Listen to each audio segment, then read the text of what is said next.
Let's look at cross-contamination and understanding cross-contamination. Cross-contamination is the transfer of pathogens from one source to another. You might ask yourself, what are pathogens? Pathogens are bacteria or germs that can cause food spoilage and food poisoning. So, cross-contamination means, for example, if you have germs or pathogens on raw chicken, and then that raw chicken is placed next to cooked chicken, the germs or pathogens can jump over to the cooked chicken and contaminate it and make it go bad. It can cause safe food to become contaminated when bacteria is transferred onto food from somewhere else. For example, from raw to cooked meat on the same chopping board.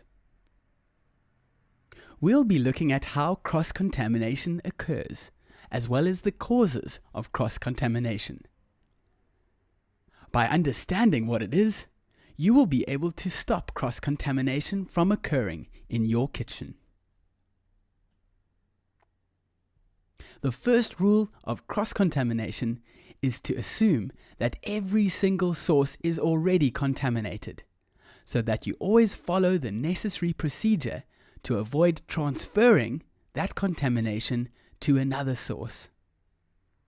In this lesson, we are going to have a look at the types and causes of contamination. Remember that, unless preserved, food deteriorates or spoils. And for you to keep food in an edible, safe and healthy condition, it is necessary to know what causes food to spoil. If someone eats contaminated or spoiled food, it can cause food poisoning, and it could make the people very ill, so we need to avoid it every chance we get. There are 4 major causes of food contamination: microbiological, physical, chemical, and allergenic. Let's have a look at these interesting words one by one to see if we can understand them. Firstly, microbiological contamination. The first form of contamination can be microbiological. Microbiological causes are the most common sources of food spoilage and illness from food being ingested or eaten by our guests.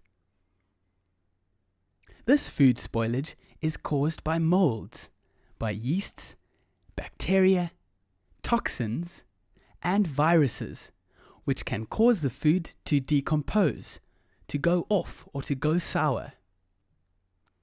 You will notice that when food goes off, it starts to discolor or change its color, and it starts to smell unpleasant and become sticky or slimy. Think of a piece of chicken which you forgot about, and 3 weeks later what it might look like. This would be a good example of a possible microbiological contamination. Let's look at 3 examples. Mold. Mold appears like whiskers or fine hairs on foods, for example, on cheese or fruit that has gone off.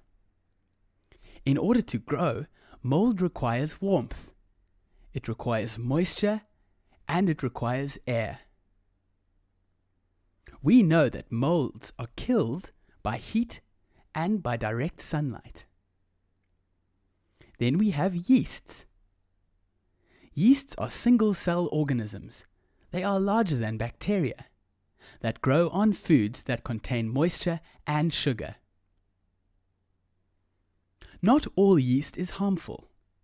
Some yeasts are used in the production of bread and beer, for example.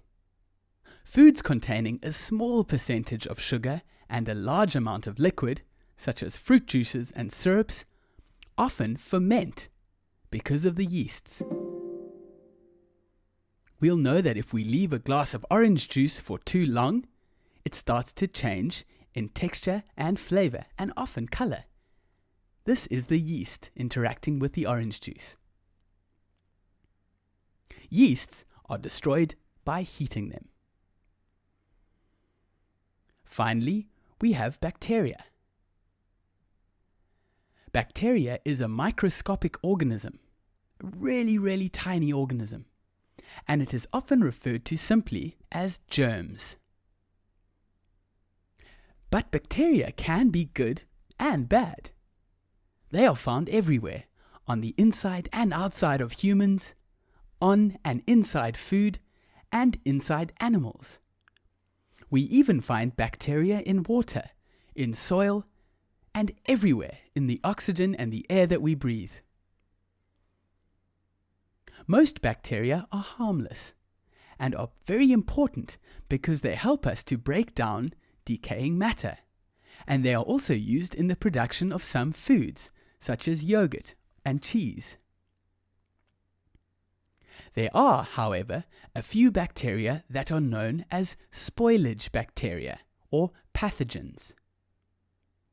They are called spoilage bacteria because they cause food to spoil, making the food unhealthy or unfit to eat.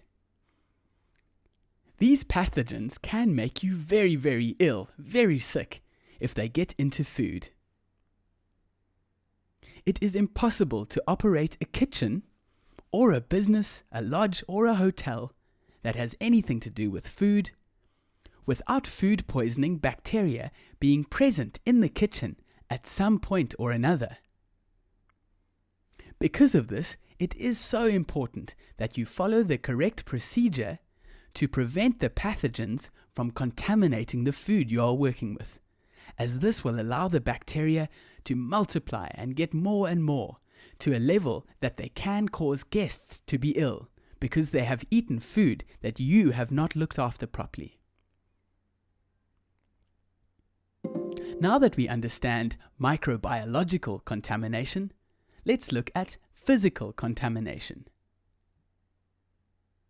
Physical causes of contamination include larger, sometimes visible things in food. For example, glass, pins, stones, or rat droppings, for instance.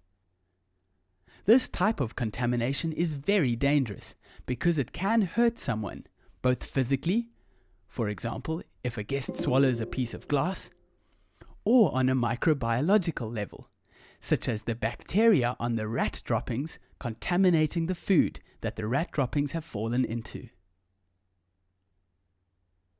Then we have chemical contamination. Chemical causes of contamination include the chemicals that you use to clean your kitchen, but it can also refer to other chemicals such as rat poison, lead, or poor quality coatings on the containers that you are using to store your food. If dangerous chemicals are transferred onto our food, it can cause food poisoning. Finally, we have allergenic contamination. You will see from the name allergenic that this type of contamination refers to when someone eats or drinks an ingredient to which they are allergic. In other words, while there are some foods that are not harmful to most people, certain people are allergic to them, and they can cause these people to become very ill or even die.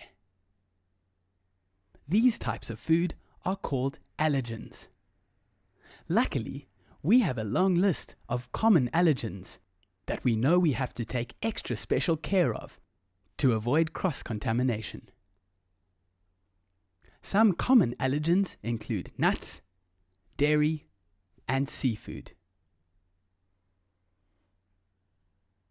By understanding these causes of food poisoning, you'll be able to better prevent them and to keep your guests and yourself happy and healthy while working in the kitchen.